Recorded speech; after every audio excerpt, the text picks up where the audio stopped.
અમારે કરણભાઈ એમ કે અમારી સોસાયટી આખો શ્રાવણ મહિનો ગયો પણ હજી સુધી ભજન થયું નથી. કાલે મને ફોન આવ્યો હતો એટલે તમે પધારો તો સારી વાત છે. એટલે મેં કીધું ના, આવતીકાલે જ આપણે ગુરુવાર છે અને ગુરુવારે આપણા ગુરુ ઘેર ગુરુ આવે એ વધારે ઉચિત છે. અને ગુરુ આવે તો અજવાળું થાય, ગુરુ વગર અજવાળું થાય નહીં. એટલા માટે મહાપુરુષો કહે છે કે ગુરુ બિન જ્ઞાનના ઉપદે, ગુરુ બિન મિલે ના ભેદ, ગુરુ બિન સંશય નહીં ટળે, ભલે વાંચ ઉતારે. આપણા ભારતની અંદર, ભારતીય સંસ્કૃતિમાં આપણા ધર્મશાસ્ત્રો બધા ઘણા છે. ઉપનિષદો છે, 4 વેદ છે, 6 શાસ્ત્ર છે, આ બધા પ્રકારના 18 પુરાણ છે. આ બધા શાસ્ત્રોનો જે સાર છે એ સદગુરુ મળે તો એનો સાર આપણને સમજાવે. કેમ કે આપણે વાંચવામાં ઘણો પાર આવે એવો નથી. આ જગતમાં ભાત ભાતની ભાષા અને ભાત ભાતના લોકો અને અનેક પ્રકારની ભાષા છે, પણ સદગુરુ જો મળી જાય તો એવું આપણને સંતો પણ કહે છે કે સદગુરુ મળતા સુલભ થશે, અંતરમાં એવું ઓળખાશે કે બીજું કાંઈ કરવાનું ના રહે. સદગુરુ મળે ને તો એવું સુલભ થાય. આ દુનિયામાં જે સુલભ નથી એને સુલભ કરે. અને મારા સંત પુરુષે પણ એક ભજન ગાયું છે કે હતો અવળો સવડું કીધું ગુરુ મારાએ, હવે મારા ઘેર પધાર્યા સાહેલી રે, હવે મેં તો ગુણની મર્યાદાઓ મેલી રે, જગત તારા ચેણ છે ઝેરના પ્યાલા રે. ગુરુ આવે ને તો આપણે અવળું હોય પણ સવળું થઈ કરે. જાય. ગુરુ જો જીવનમાં ગુરુ મળે, અને મહાપુરુષો પણ કહે છે કે ગુરુ જેના જીવનમાં નથી એનું જીવન અધૂરું છે, એવા મહાપુરુષો કહે. એટલે ભલે એને ના હોય પણ ગુરુ તો બધાના માથે છે જ. પણ જે ગુરુની જરૂર છે, આજે આ દેહના ગુરુ તો સર્વેને કહીએ, પણ મનનો ગુરુ છે ન્યારો. આ મનના ગુરુ વિના ભૂલ નથી ભાગતી, ભલે ભમો જગ સારો. આ સંત પુરુષોનું કાવું એવું છે કે ગુરુ તો બધાના, દેહના તો બધાના છે. માતા પિતા છે ને એ આપણા દેહના ગુરુ છે. અને એ માતા પિતા આપણને મળ્યા છે એના એ જન્મના કારણે આપણને આ સંસારમાં પગ મૂકવાનો અવસર મળ્યો અને એવો આપણને મનુષ્ય દેહ પ્રાપ્ત થયો. અને એ દેહે જો કદી આપણને સદગુરુએ, આ માતા પિતાએ આપણને સંસાર વ્યવહારની અનેક પ્રકારના એ આપણને શીખ્યું. પણ આ સંસારમાંથી મુક્ત થવાનું જે જ્ઞાન છે એ સદગુરુ સિવાય ના પામી શકાય.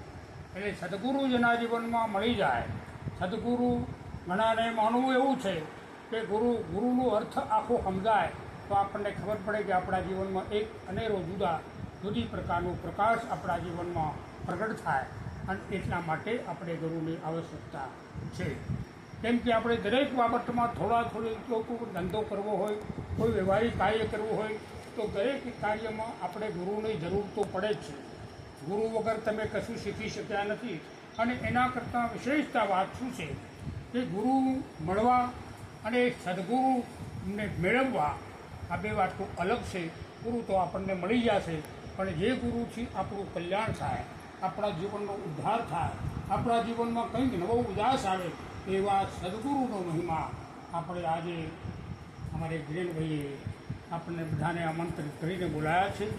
અને એનો અર્થ એ કે હજારો નહીં પણ આ લાખોમાં કદાચ એક પુરુષ જાગી જાય તો હજારો યજ્ઞનું ફળ પ્રાપ્ત થાય. આવા મહાપુરુષોનું કહેવું છે. કેમ કે બધા ના જાગે, આ જગતમાં બધાને જ કદી જ્ઞાન થાય એવું તો છે નહીં. કેમ કે ઓના ઘરવાળાને જ્ઞાન થાય. અને ગુરુ મહારાજ મેળવવા હોય, કેમ કે આપણે બધાને ખબર છે કે દૂધમાં ઘી છે, પણ એ દૂધમાં ઘીનું દર્શન આપણને થાય નહીં, એને મેળવવું પડે. એમ પરમાત્મા હર કોઈ ચીજમાં છે, બધામાં પરમાત્મા છે. આપણે ભજનમાં પણ કહીએ છીએ કે સબઘટમાં પરમાત્મા છે, પણ આપણને જેમ દેખાતો નથી. અને એ નથી દેખાતો એની પાછળનું કારણ છે અને કોઈ પણ વસ્તુ ના થતી હોય, અગર તો આપણી થતી આ આંખે ના જોઈ શકતા હોય તો તો આંખો ખોમી, આપણી દૃષ્ટિમાં ખોમી, તો આપણને નથી દેખાતું. એની પાછળ કોઈ આવરણ છે અને એ આવરણના કારણે આપણે સાચી વસ્તુ જોઈ શકતા નથી. પરમાત્મા એક સત્ય વસ્તુ છે, છતાં આપણી આ આંખે નથી દેખાતા. એનું કારણ છે કે આપણી પાછળ આડે મોટું કોઈ આવરણ છે અને એ આવરણના કારણે આપણે જોઈ શકતા નથી. અને સદગુરુ મળી જાય તો આપણને આ આવરણ છે ને સહેજમાં મટી જાય. ઘણા લોકો પરમાત્માના દર્શન કરવા માટે કોઈ જપ કરે છે, કોઈ તપ કરે છે, કોઈ તીર્થ કરે છે, કોઈ વ્રત કરે છે, ઉપવાસ કરે છે. આપણે અનેક પ્રકારની પ્રવૃત્તિઓ પરમાત્માને મેળવવા કરતા હોય છે. પણ આપણે પરમાત્મા મેળવવા નથી, પણ આપણે પરમાત્માને ઓળખવાના. આપણે પરમાત્મા નથી મેળવવા, આપણે પરમાત્મા ક્યાં છે એને ઓળખવા છે, એને કેવા છે.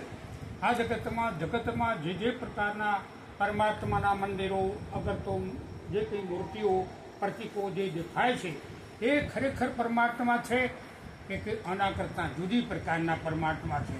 એવા પરમાત્માનું દર્શન જો કદી આપણને થઈ જાય તો એ દર્શનથી આપણું કલ્યાણ થાય. આપણે ખરેખર માનવ જીવન મળ્યું છે ને તો આપણા જીવનનું એક કલ્યાણ મેળવવા માટે મળ્યું. અને આ શરીરે ના મળે તો બીજા કોઈ શરીરે આપણે પામી શકીએ નથી. એટલા માટે મહાપુરુષો કહે છે કે આમ કરતાં કરતાં ભજનમાં બેહો, કદાચ કોઈ રોજ ભજનમાં આવે, એમ કરતાં કરતાં એને કોઈ જાગૃતિ પોતાના મનમાં થાય કે ખરેખર આપણે ભજન તો કરીએ છીએ પણ ભગવાન છે કેવા છે. હવે એમાં આપણા ઘરમાં જ ભગવાન હશે કદાચ, અને ના હોય એવું બને નહીં. પરમાત્મા બધે હોય તો આપણા ઘરમાં હોય, તો આપણે આપણા ઘરમાં પરમાત્મા હરતા ફરતા હોય અને આપણે ના જોઈ શકતા હોય તો ભૂલ કોની? આપણી. હવે ભૂલ સુધારવાનું કામ પણ કોનું? આપણું. તો હવે આ ભૂલ સુધારવા માટે આપણે કામ તો કરવું પડે. અને એ ભૂલ પડી છે, આપણે અહીંયા આવ્યા છીએ ને એ પણ એક મોટી ભૂલ જ છે. કેમ કે ભૂલ વગર આપણે વાંય ભૂલા નથી પડ્યા. એમને તો કારણ વગર અહીં આવ્યા નથી, અને એની પાછળનું કારણ તો છે. હવે આયા તો ખરા, ભલે આયા, પણ અહીં કીધું કે આવ્યો પણ જાણ્યો નહીં. આ મનુષ્ય જન્મનો મર્મ એક શેર અન્નને કારણે ખોટી બાધા કરે. આપણે અહીં આવ્યા પણ આપણને આવો વિચાર તો જાગવો જોઈએ ને. જો આવો વિચાર જેને જાગે ને એને પરમાત્મા મેળવવાની ઈચ્છા થાય, અગર તો ઓળખવાની ઈચ્છા થાય. પણ આવો વિચાર ચાલે જ નહીં. પછી બધા આખી દુનિયા દોડે છે એમ દોડે જ જવાનું, કદી એનો અંત આવે નહીં. પણ સદગુરુ જો સંત મળી જાય તો એનો અંત લાવી દે.